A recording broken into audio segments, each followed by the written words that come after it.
डरपोक गीदड़ की कहानी। बहुत समय पहले की बात है। एक जंगल में बहुत सारे जानवर रहते थे।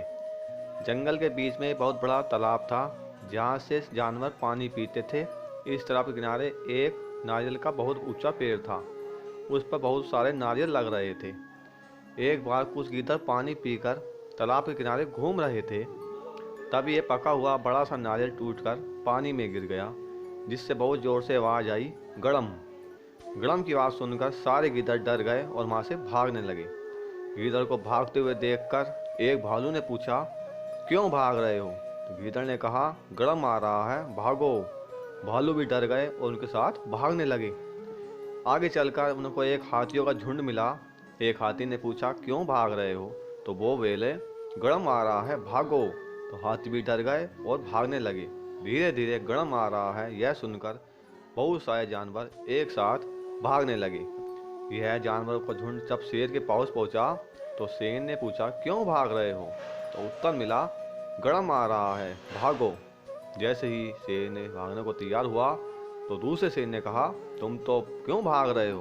तुम तो जंगल के राजा हो, तुम्हारे पास शक्तिशाली पंजे हैं, तुम जिसे चाहो अपने पंजों से चीर सकते हो, फाड़ सकते हो।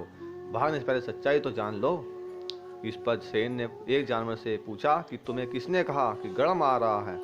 तो उसने कहा, मुझे तो हाथी ने कहा था।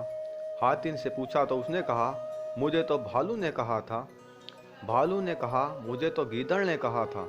जब गीदड़ से पूछा गया तो उसने कहा, हम जहाँ पर घूम रहे थे वहाँ पर गड़म की आवाज़ आई थी, जिसको सुनकर हम डर गए और वहाँ से भागे थे। शेर ने कहा, मुझे उस स्थान पर ले चलो। सभी जानवर उस स्थान की ओर चल पड़े। जैसे ही सभी जानवर तालाब के पास पहुँचे तब बड़ा सा नारियल टूटकर पानी में गिर गया और गड़म की आवाज़ आई। शेर ने कहा, यह तो पानी की आवाज़ है जो नारियल के गिरने से हुई है। गीदड़ ने कहा, हम तो यही आवाज़ सुनकर ही डर कर मारे भागे थे।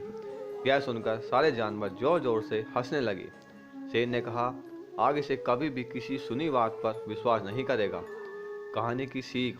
दोस्तों, हमें इस कहानी से यह शिक्षा मिलती है कि हमें किसी के बकाए में नहीं आना चाहिए, अपनी देखी आंखों पर विश्वास करना चाहिए। अगर सारे जानवर गीदड़ के बकाए में आ जाते तो जानवर कभी भी तालाब के पास नहीं जाते। धन्यवाद दोस्तों। यह कहानी आपको कैसी लगी प्लीज़ हमें कमेंट करना। कहानी अच्छी लगी हो तो वीडियो को लाइक कर देना, शेयर कर देना और हमारे चैनल को सब्सक्राइब कर लेना। धन्यवाद दोस्तों। मिलते हैं नेक्स्ट कहानी में एक अच्छी कहानी के साथ। तब तक के लिए नमस्कार। जय हिंद।